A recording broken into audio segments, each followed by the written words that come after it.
Почитувани подкаст емисијата Европската Унија за нас, четврта емисија со нас денес Суат Скендери, експерт за ЕУ политики за Роми. Добре дојдовте. Добре.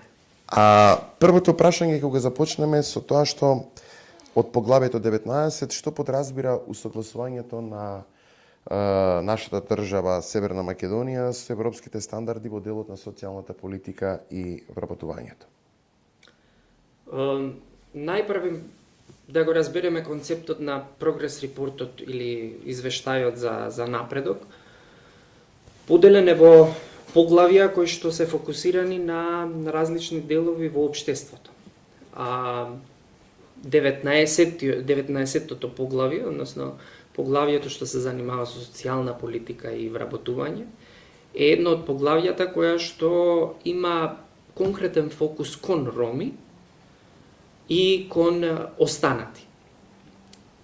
Благодарение, можам слободно да кажам дека благодарение на ромски граѓански организации, би рекол долги години, по нивниот притисок и застапување, ромите се впишани во тие извештаи за напредок како роми, а не како други, и специфично се нотираат практиките и политиките кои што се спроведуваат во државата кон ромите.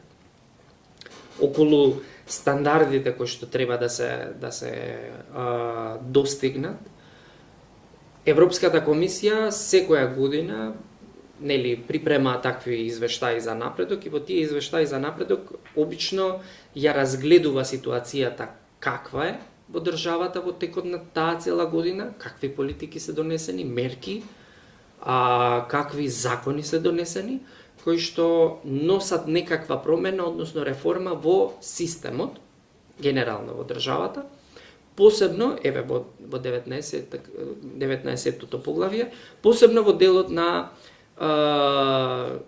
социјална политика и вработување.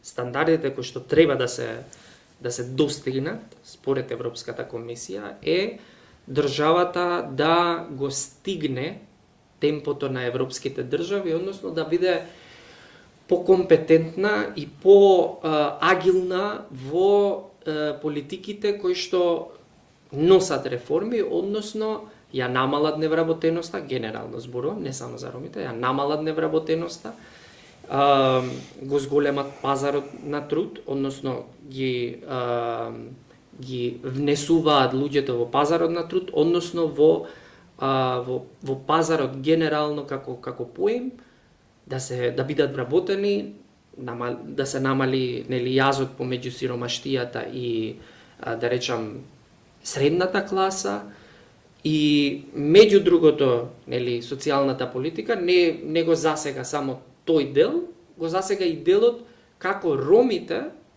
да го достигнат нивото на останатите. Значи да се намали јазот помеѓу неромите и ромите во државата, посебно во делот на социјална политика и во делот на вработување. Го постигнува ли тоа нашата држава? Да речеме, дали ги следи препораките, затоа што некако во последно време речиси, слични препораки, ако не и исти препораки се, дали тоа значи дека Македонија малку изостанува или оди и понапред? Или можеби Европската Унија бара секоја година други стандарди? Дали се усогласуваат стандардите и дали државата ги следи? Така, значи глобалните трендови, баш убаво го посочи тоа, глобалните трендови наложуваат генерално политиките и стандардите, односно очекувањата на Европската Унија да бидат можеби не секоја година различни, но од време на време различни, затоа што живееме во свет кој што е динамичен и се насочуваме кон подобро и подобро.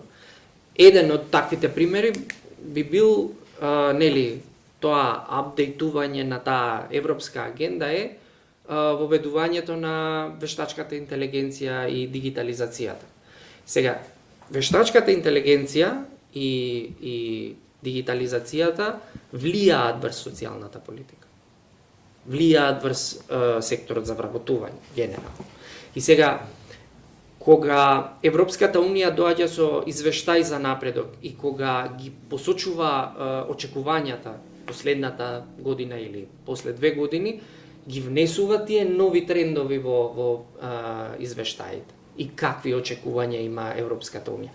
Затоа што државите како што се, не знам, западноевропските држави, веќе ги спроведуваат тие реформи, веќе имаат внесено вештачка интелигенција и дигитализација. Знаете, прост пример е, ние сега тоа го разговараме во државата, но прост пример е, сме биле надвор од државата, имаме некого надвор од државата. Прост пример во Германија, веќе немате вие лична карта или возачка дозвола како пластика да морате да ја носите. Имате телефон. Телефонот е врзан со сите ваши документи. Вас ви е доволно еден телефон и QR код. Секој полицаец може да ве идентификува.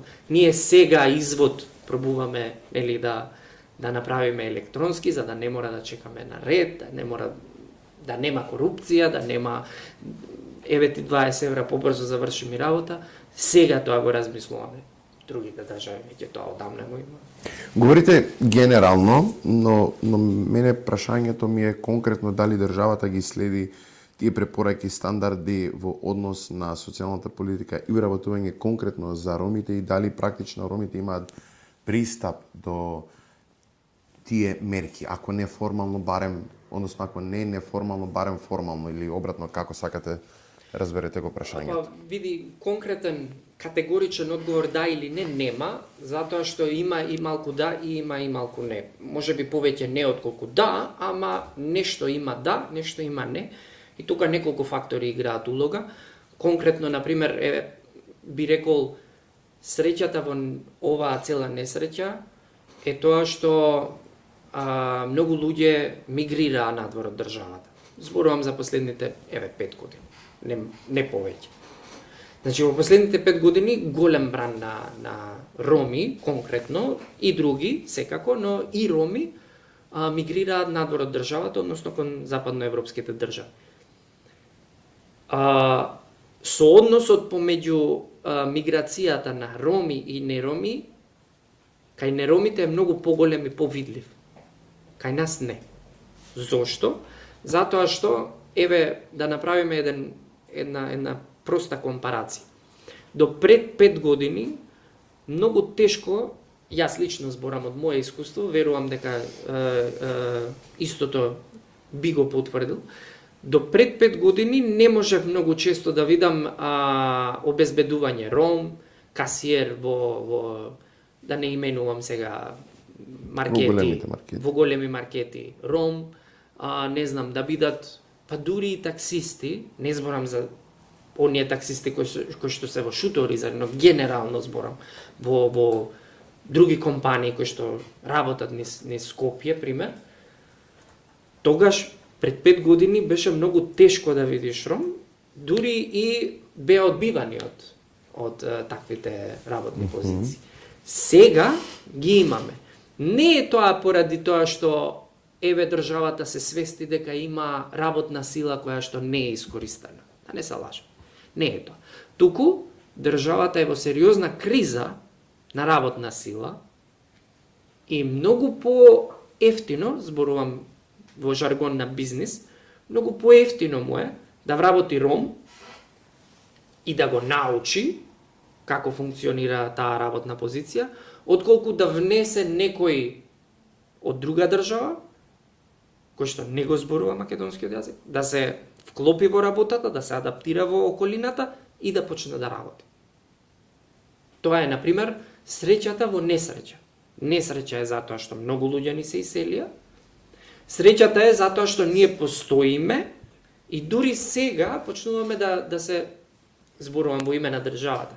Дури сега почнуваме да се освестуваме, да, има роми кои што имаат квалификации, не сме ги искористиле, ајде да ги искористиме. Тоа е повеќе кон да, затоа што бизнисите, односно вработувањето е повидливо сега кај ромите, отколку пред 5 до 10 години. Ова што го говорите е интересно и може би е така, За ова нема сериозни истражувања, Нема. претпоставувам. Ова се Потек се. претпоставки. Да. Тоа е позитивистичкиот дел. Кој е негативниот контекст на ова? Негативниот е се уште постои дискриминација. Постои, тоа е факт. Постои дискриминација посебно во аплицирањето и добивањето на работна позиција. Некои работни позиции, некои не би рекол индустрии, но некои сектори се уште го негуваат за жал. Тој некој дискриминаторски пристап кон ромите и вработувањето на роми генерално во Говориме за сектори. приватниот сектор. Приватниот, државниот исто се уште Што мислите, постои. како треба да постапи Агенцијата за вработување во однос на своите мерки, Добро. како да ги на некој начин подобро дисеминира, направи трансмисија до ромската заедница, со цел придобивките да се малку повидливи. Иако говориме за периодот последните 5 години, како што рековте, има подобрување и видливо е подобрувањето, отворени се многу работни места, помагајќи, искористувајќи ги грантовите, но мислите ли дека може и подобро? Апсолутно. Како? Подобро може, вака ќе почнам од АВРСМ, пример. Едно нешто што ми доаѓа прво на памет и за која што често тоа го застапуваме посебно до АВРСМ е ако вие имате европјаните го викаат тоа tailor made, посебно специфични мерки кои што се конкретни за роми, казнете малку во малата. Значи не можете вие да дисеминирате нешто на веб страна само. Значи мора да излезете на терен, мора да одите во малата, мора да објасните на начин на кој што ќе ве сватат. Морате да направите леток кој што ќе биде окей за читање. Треба прво да разберете работата, па потоа да очекувате такви резултати.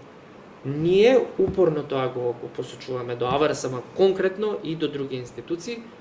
Луѓе, ако имате нешто што е конкретно за роми, вие мора да одите на терен. Вие мора да одите, не знам, во Мала, морате да одите во Бајрот, во Тризла, во Шуторизари. Морате да го поделите Шуторизари колку е голем и комплексен за да ги објасните вашите мерки. Вие не може да очекувате една информација на веб страна да ја заврши целата работа. Значи, тоа е прво нешто што е многу важно. На терен со луѓето да објаснете, да сватат и да ги охрабрете да ги искористат мерките.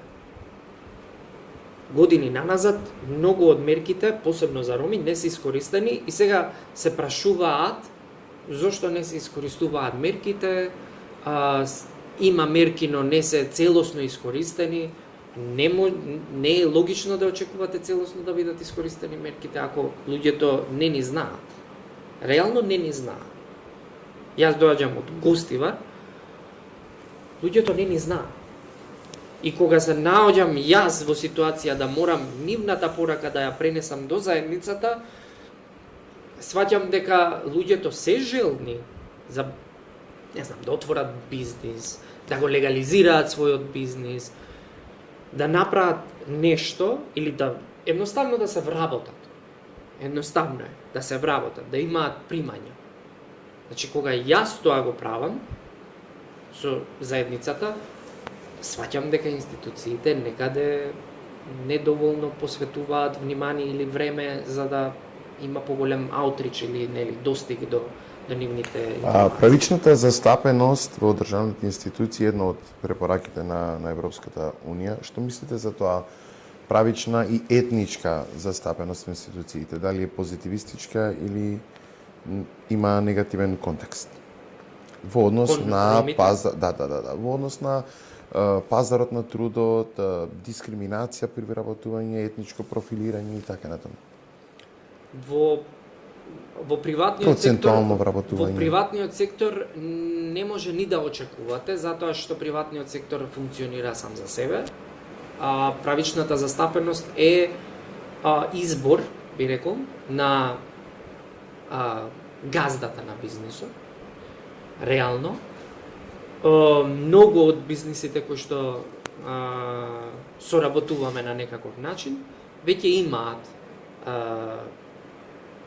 правична, да речам, некоја застапеност, процентуална застапеност во своите компании, посебно големите компании.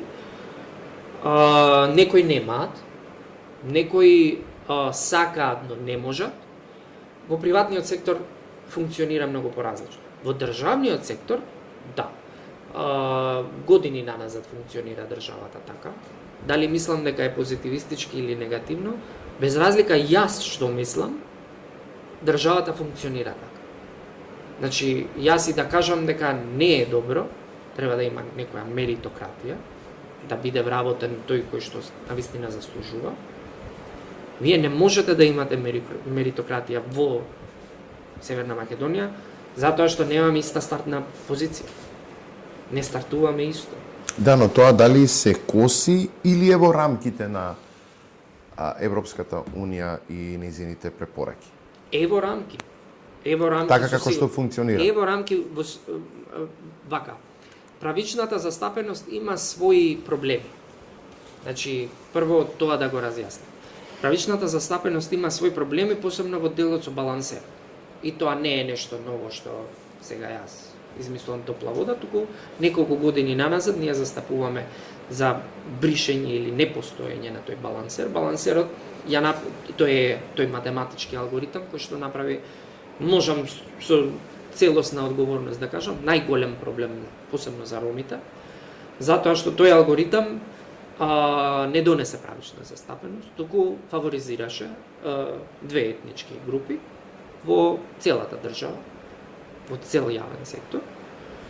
И тогаш кога беа очекувањата да балансерот даде ром, компетентен зборувам, кој што се пријавил,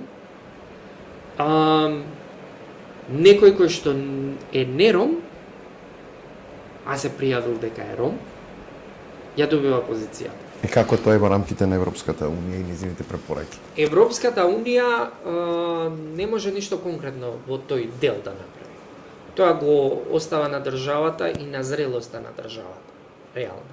Зашто Европската Унија вели пазарот на трудот е единица која што треба да ги вклучи сите. И кога велиме да ги вклучи сите, во други држави е многу полесно, секој граѓанин треба да ги добие истите повластувања, односно можности да аплицира во пазарот на труд. Во Македонија, посебно во јавниот сектор, не е така, затоа што ние таа пракса ја носиме уште од Охридскиот рамковен договор. И таа пракса, односно тој документ носи фаворизирање на една етничка заедница, но во исто време носи и многу поголема разбирливост, да речам, на институциите дека постојат други етнички заедници освен македонската. И често ние пробуваме да ги искористиме тие механизми, зборувам Охридскиот рамковен договор и правичната застапеност, за да докажеме дека државата треба да биде отворена за сите, правично. Сега, конкретно, Европската Унија не треба ни да очекуваме реално да делува конкретно во тој дел, затоа што тоа е дел од зрелоста на државата. И Охридскиот рамковен договор е дел од преамбулата по новиот устав. Сепак да се следи. Заеднички констатираме дека практично тоа има повеќе негативни импликации отколку позитивни. Види, Даниел, многу лесно да биде окей. Само се бира да не биде окей.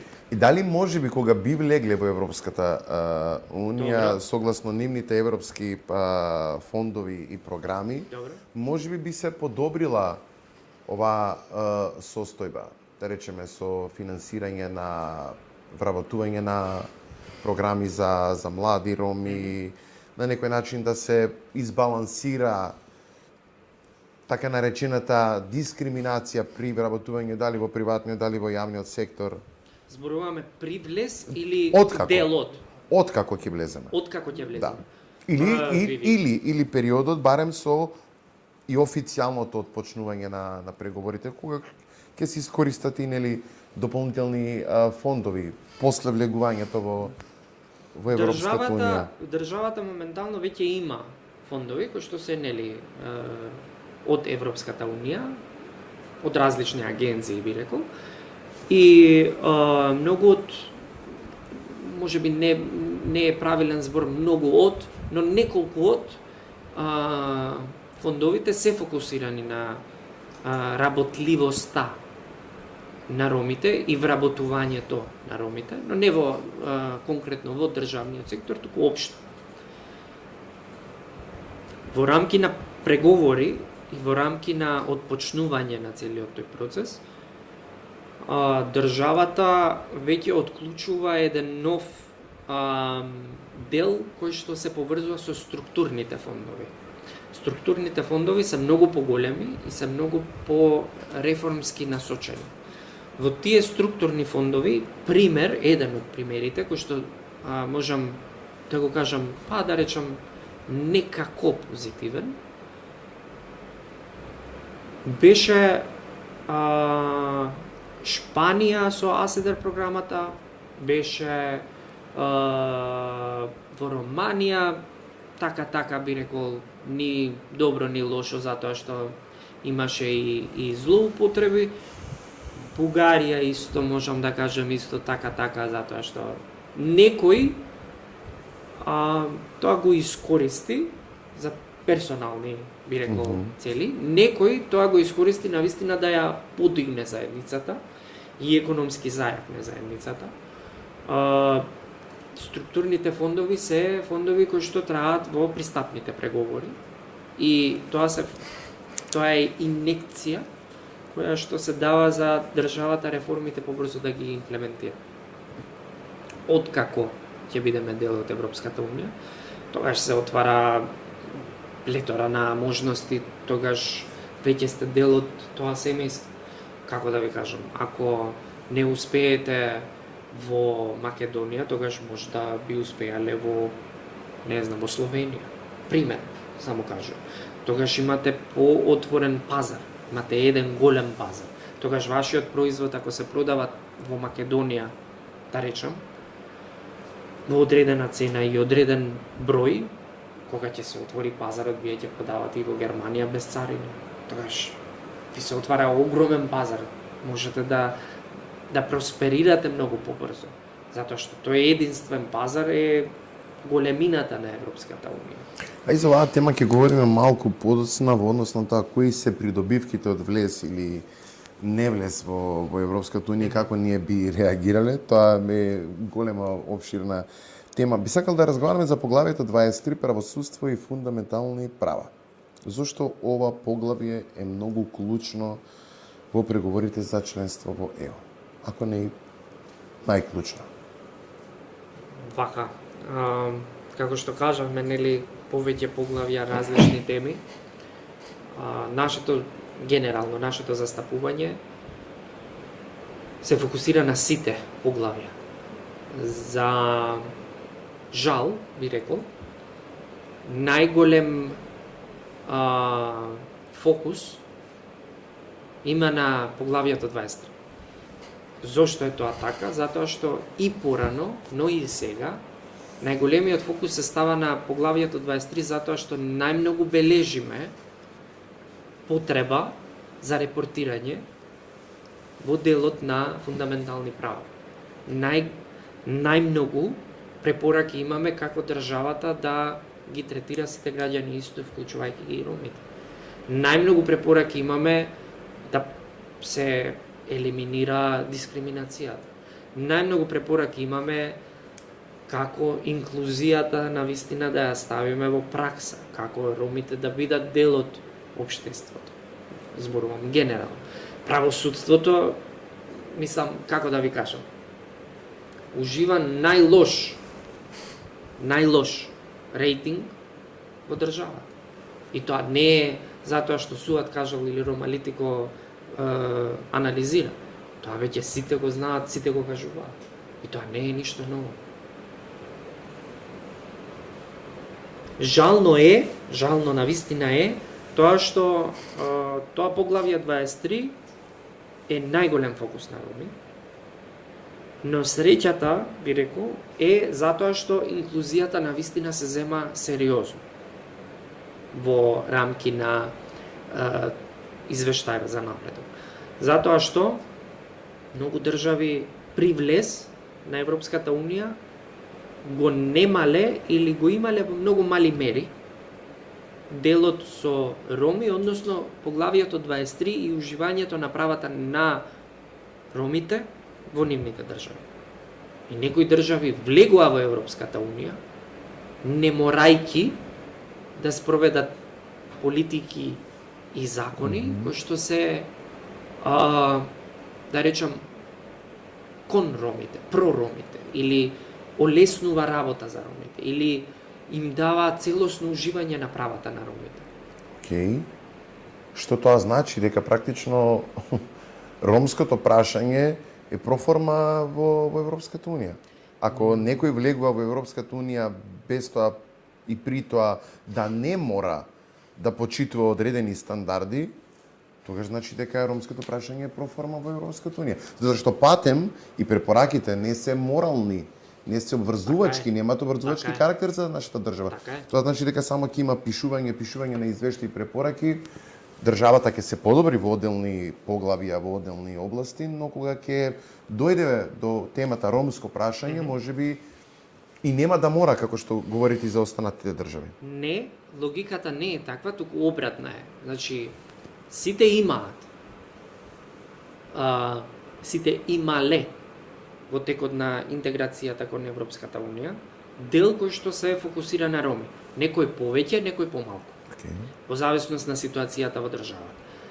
Некои држави, еве, прост пример ќе кажам, некои држави, како што беше влезот на Хрватска и влезот на Бугарија и Романија, избегнаа, значи државите избегнаа голем дел од препораките кои што беа насочени за подобрување на генерално на животот на ромите, ги избегнаа при интеграцијниот процес.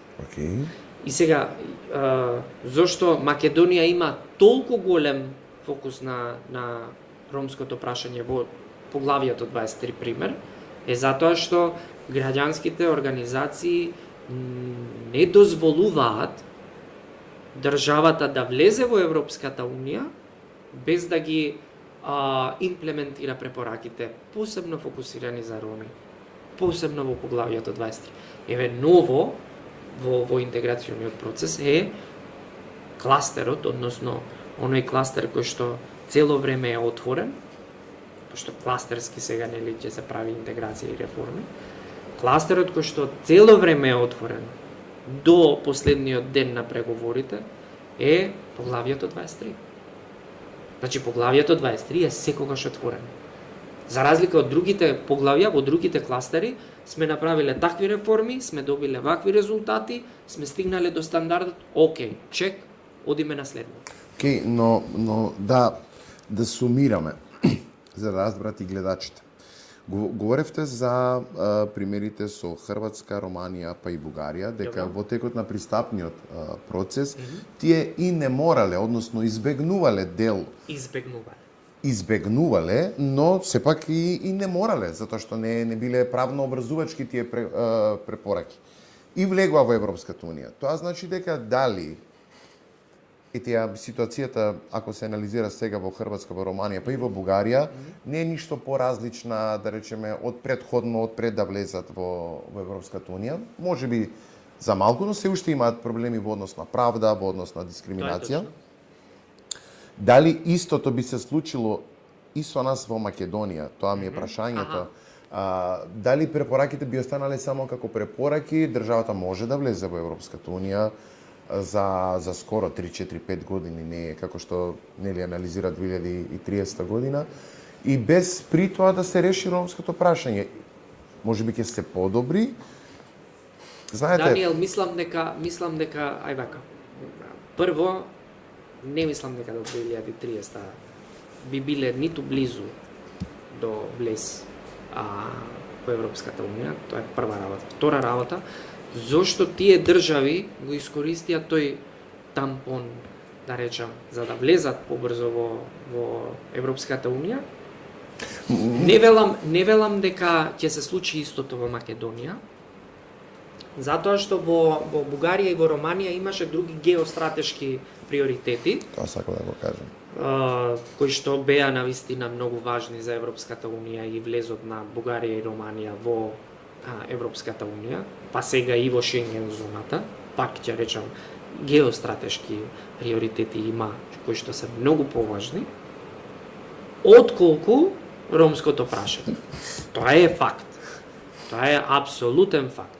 Значи да не ја најдеа нафтата во Црното море, Шенген ќе беше затворен за Бугарија и Романија.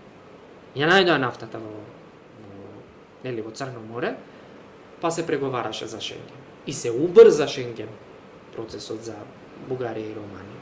Не дека бугарите и романите не можеа, романците да одат во Европската унија, да ја ги искористат сите благодети што Европската унија ги дава. Но кога сте во Шенген е многу полесно, е многу порегулирано. Тогаш сте дел, тогаш навистина го чувствувате тоа, јас сум европјанин. Немате потреба од патни исправи, немате потреба од броење денови, немате потреба од тоа. Вие сте европјанин. Било каде сте европјанин.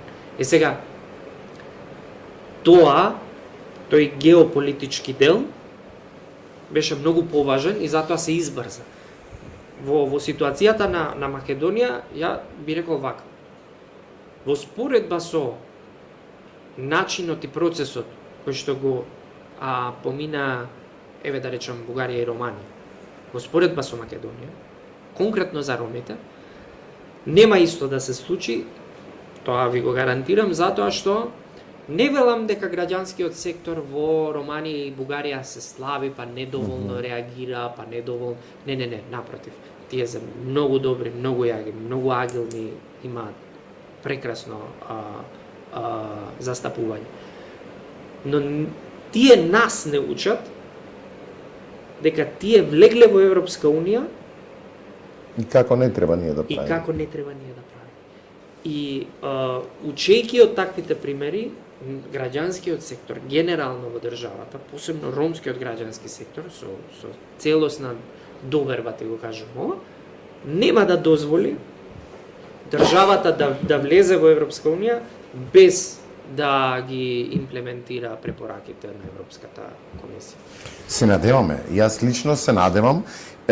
Констатиравте дека еден од најголемите проблеми во самата држава во однос на правдата и правата на ромите е дискриминацијата. Има во државата еден апарат, се вика Комисија за заштита од дискриминација. Дали дискриминацијата кон ромите е доволно санкционирана, да речеме, од таа институција или генерално од сите институции? Санкционирана. Па да, затоа што, да речеме, дискриминацијата е честа појава и дали државата знае да ја детерминира и спроведува согласно правдата? Не. Зошто? Значи, вака. Комисијата можам да кажам дека може да детерминира, идентификува по допрен глас или по пријава, значи во различни аспекти. Комисијата го прави тоа што е во ингеренција на комисијата. Ингеренција на комисијата е да посочи дека постои или не постои, значи да идентификува дали има или нема дискриминација и врз каков основ, и препорачува. Значи не може да санкционира. Супер. Значи комисијата не санкционира. Дали мислите дека треба да се зголемат ингеренциите на самата комисија? Апсолутно. Во кој дел? Не само комисија. Генерално. Значи, и јас би рекол и комисијата има доволно ингеренции, но после тоа процесот како оди. Значи, вие ако пријавите дека сте биле дискриминирани, комисијата утврдува дискриминација. врз етничка основа и препорачува на надлежните институции по зависност нели на ситуацијата. Океј. Еве, во главно да речеме МВР. Се десил некој инцидент, хейт крај, нели? Поради тоа што си ром, си бил малтретиран, докажано е, и комисијата препорачува до МВР да се преземат мерки, затоа што тоа што се случило, тој инцидент што се случил, е дискриминација, односно е хейт крај, и се врзува со антициганизмот. Значи, се врзува со нешто кое што не треба, мора да биде санкционирано. И па сега тоа ми е прашањето, дали е доволно санкционирано? Не е доволно. Санкционирање е потребно. Дали има? Селективно. Селективно. Многу селективно речисич. Тоа државата како апарат, како возвраќа на мојата пријава за дискриминација е голем проблем.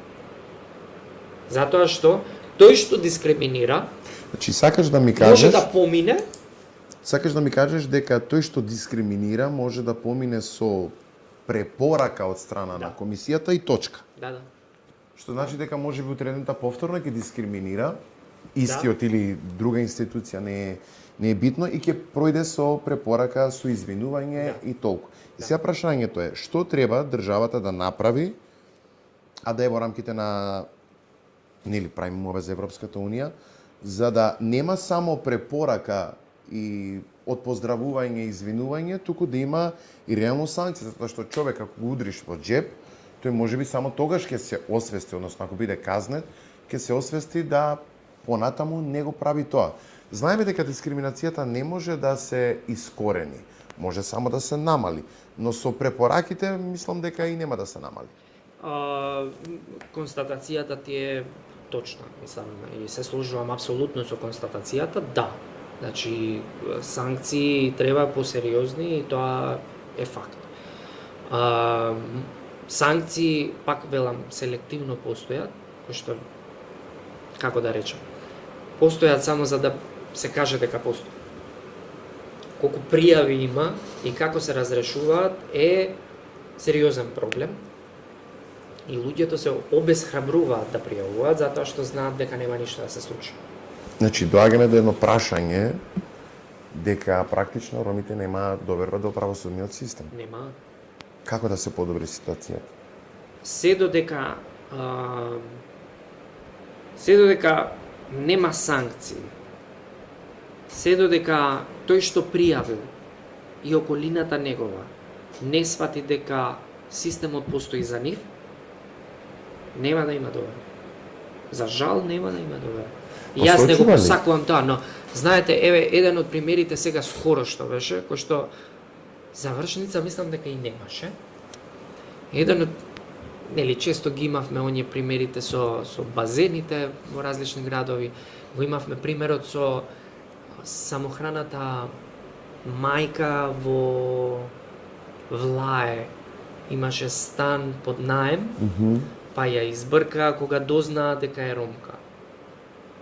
И газдата инсистираше дека не сака да има роми во тој стан, во тоа маа.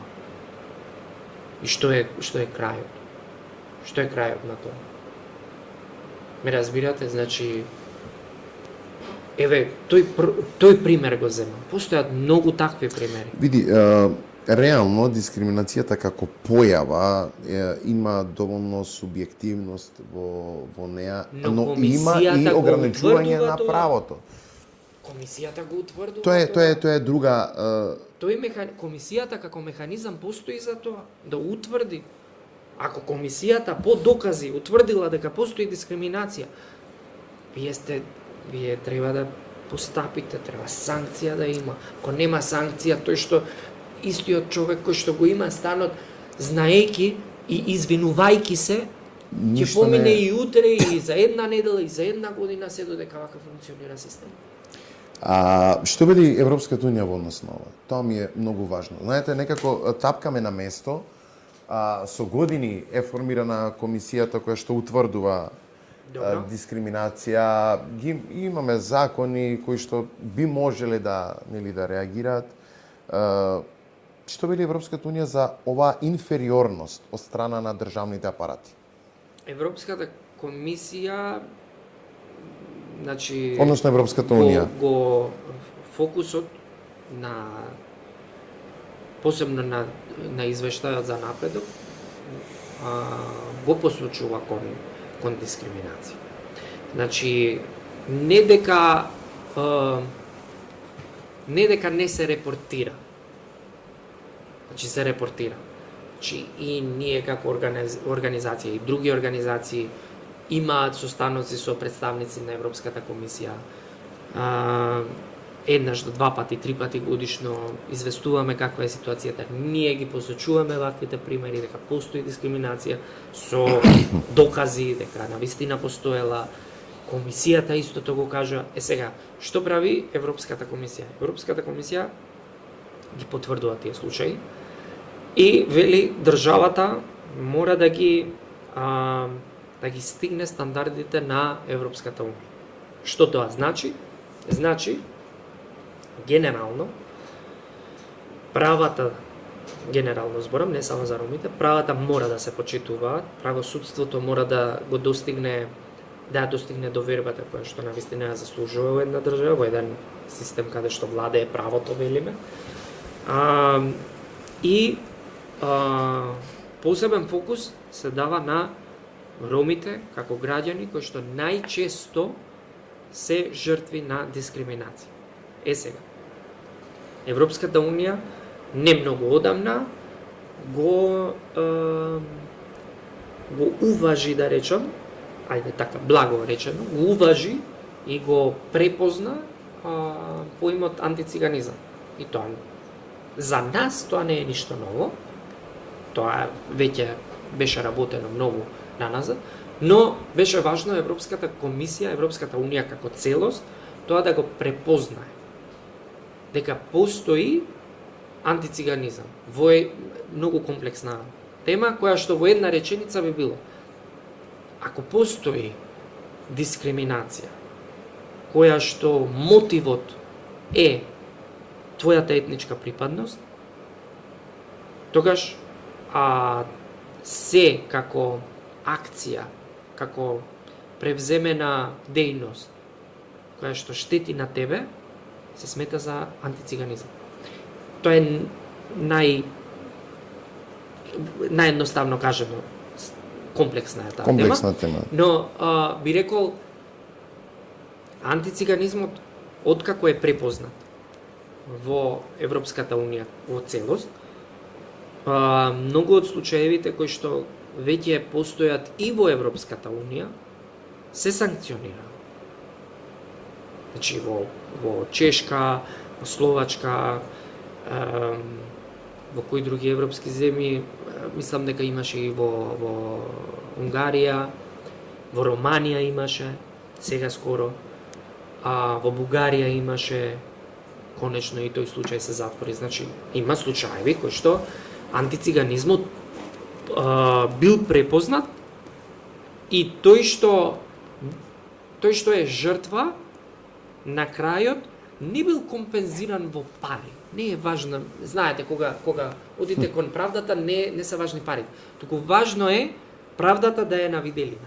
Така. И таа правда ја достигна.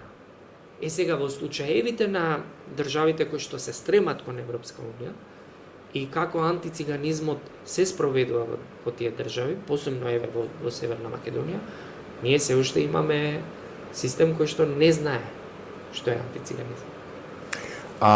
Ние се уште институциите ги воведуваме во разбирање на антициганизм. Имам уште две прашања, за кои што се надам дека нашата дискусија ќе им биде интересна на гледачите. Ајде вака, сега првото прашање оди кон тоа колку се вклучени самите роми во, иако не е почнат процесот на преговори, но да речеме во процесот кон влезот во Европската унија. Дали тоа е сепак Европската унија нешто што и на нас самите роми ќе ни затреба од аспект на заштита, финанси, развој, инклузија и така натаму. Дали ние сме вклучени во тој процес? Тоа ми е првото прашање и второто прашање ќе биде малку подобро објаснато, обсежно. Мака да го одговорам првото. Значи, дали сме дел од процесот? Не. Пробуваме да бидеме, но се уште не сме. Зборам, се уште не сме.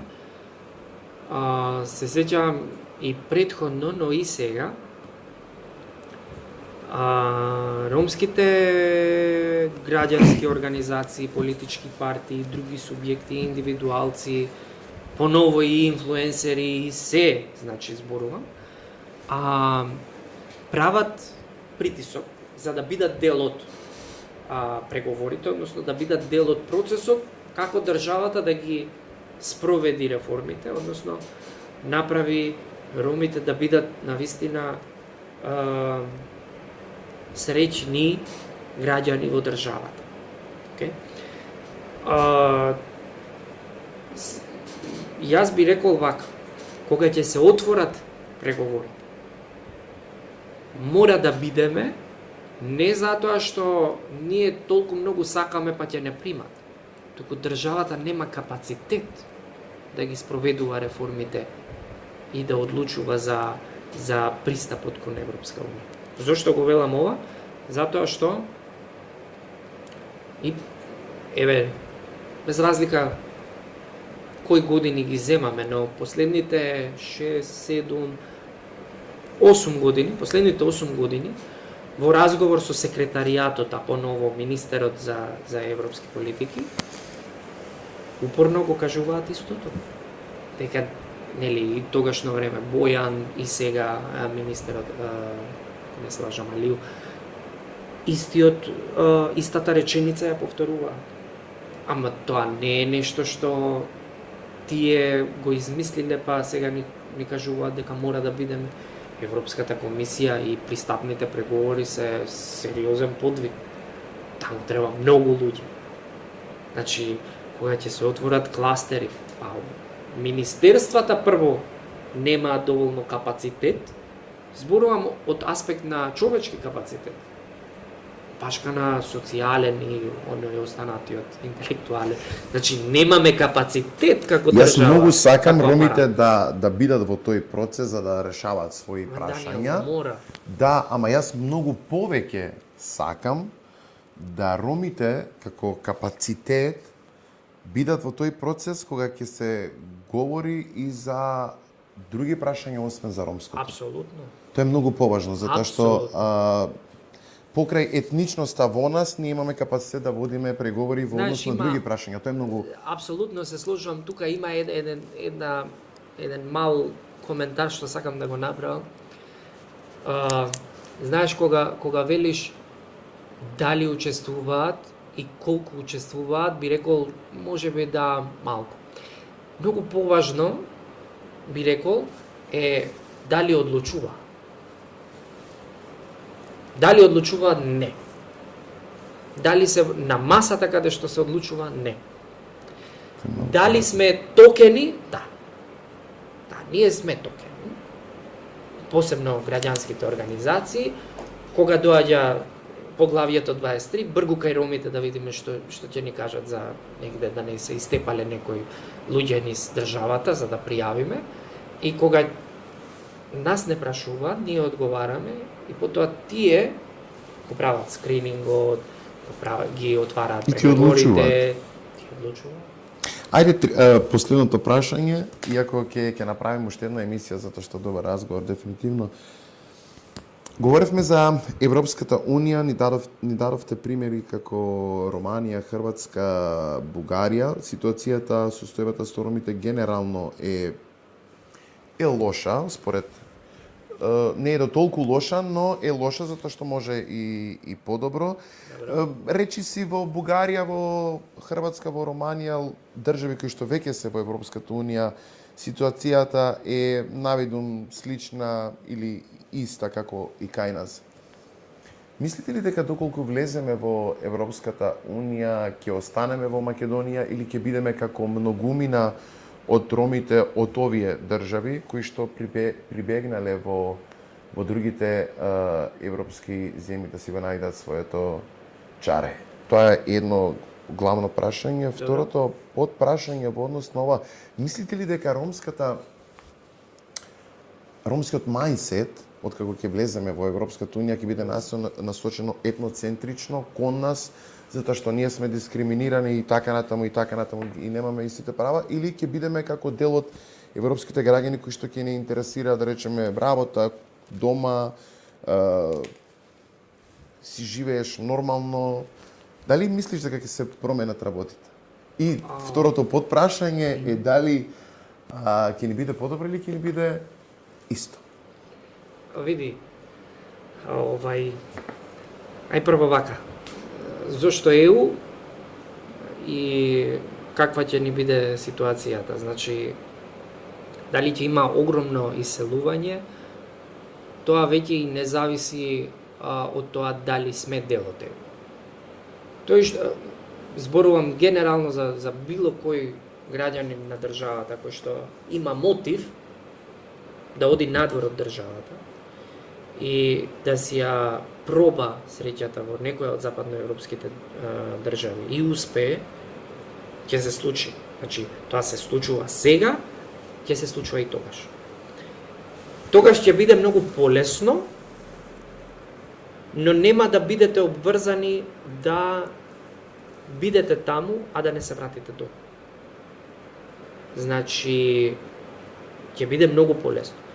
Ако човек кога има мотив, без разлика какви се околностите, наоѓа начин, успева во друго место и тоа е тоа.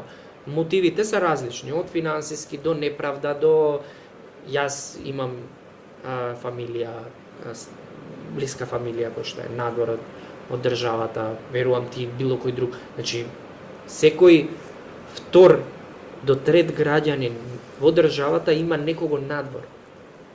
И тој што е надвор има различен мотив зашто излегол надвор. Некој поради медицински цели, пример. Некој поради финансиски. Некој поради тоа што е незадоволен од системот, од институциите, од тоа како му го вреднуваат трудот. Тој со истиот труд, јас имам братуче, кој што работеше во Македонија, работеше касиер во еден супермаркет. Работејќи како касиер, ја баш ова лето го прашам.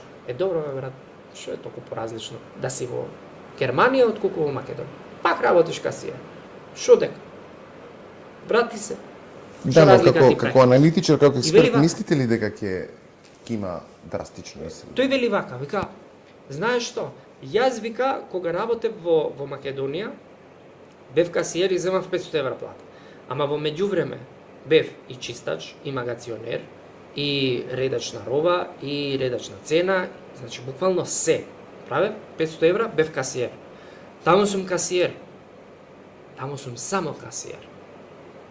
И животниот стандард е таму многу повисок. Јас за мојот труд, кој што го давав и во Македонија, го давам и во Германија. Во Германија ме плаќаат повеќе. Да, имам давачки огромни, но на крајот сум позадоволен затоа што ме ценат како вработен.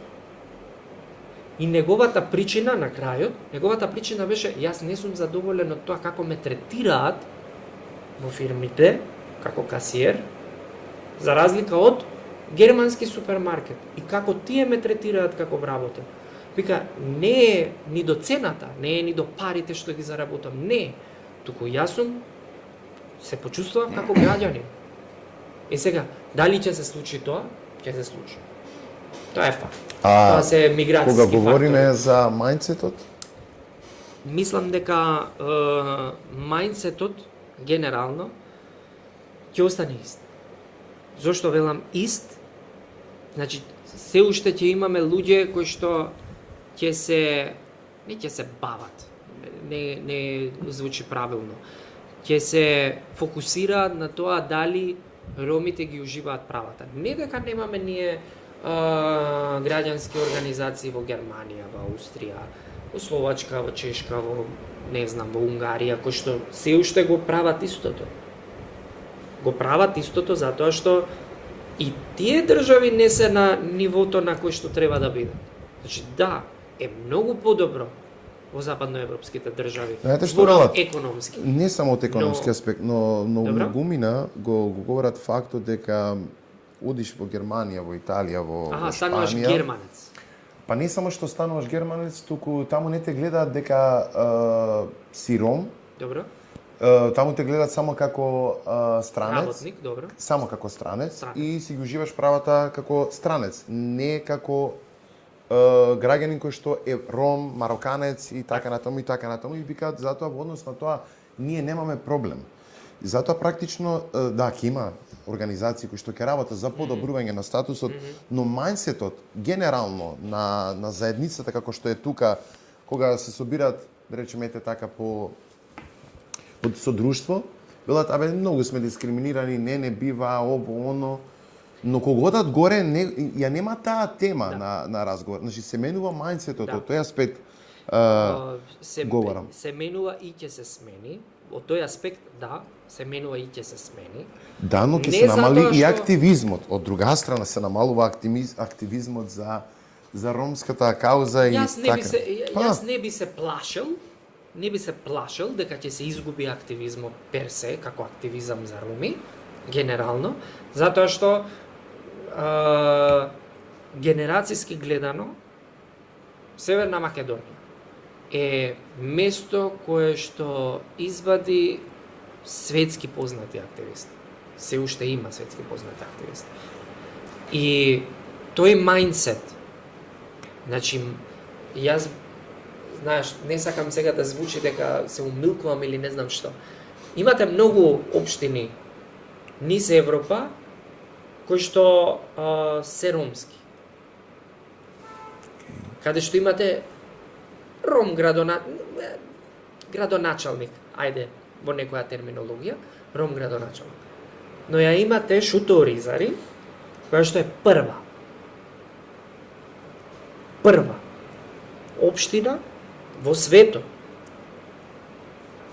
каде што имате ром градоначалник, администрација, официјален јазик, можете да се обратите во општината на ромски јазик. Тоа богатство вие не можете да го избришите. Шуто Оризари е бастион Така е. на ромството. Тоа го кажувам со чест. Тоа го кажувам затоа што на вистина е така. Јас живеам во Гостивар. И моја референтна точка е Шуто Оризари. Зошто? Затоа што во Шуто Оризари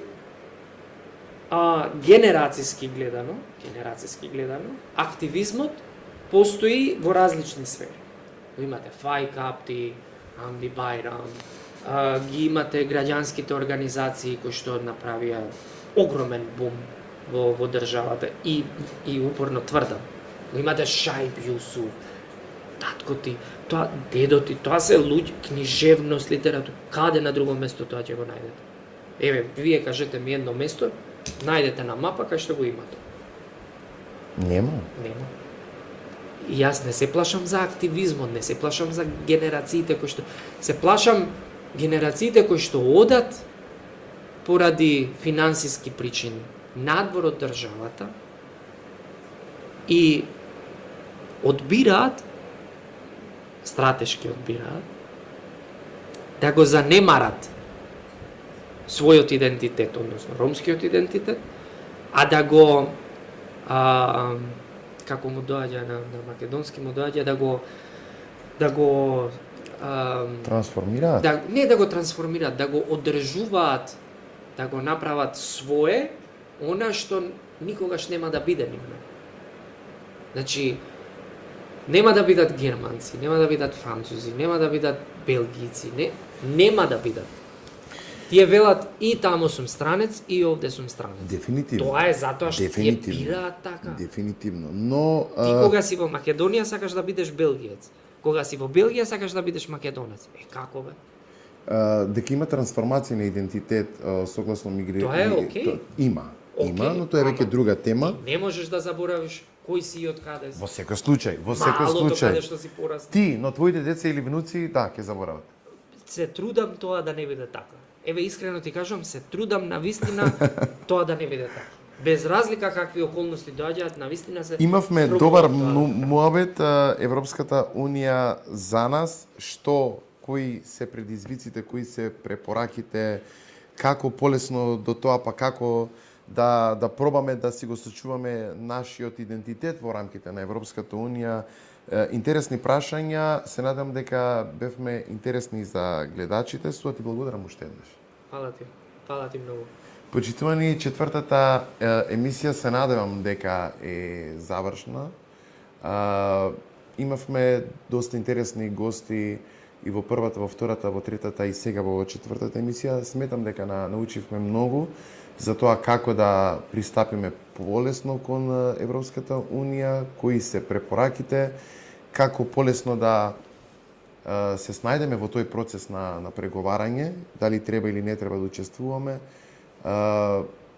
Се надам дека ќе има уште емисии, но она што е најважно дека треба преку таквиот начин, таквиот пристап со емисиите да само дадеме препораки кон тие што се одлучувачи, тие кои што се фактори кон овој процес, да можат не само ова да биде проформа, туку и сериозно да ги преземат сите препораки од нашите експерти. Ви благодарам уште еднаш, Даниел Петровски.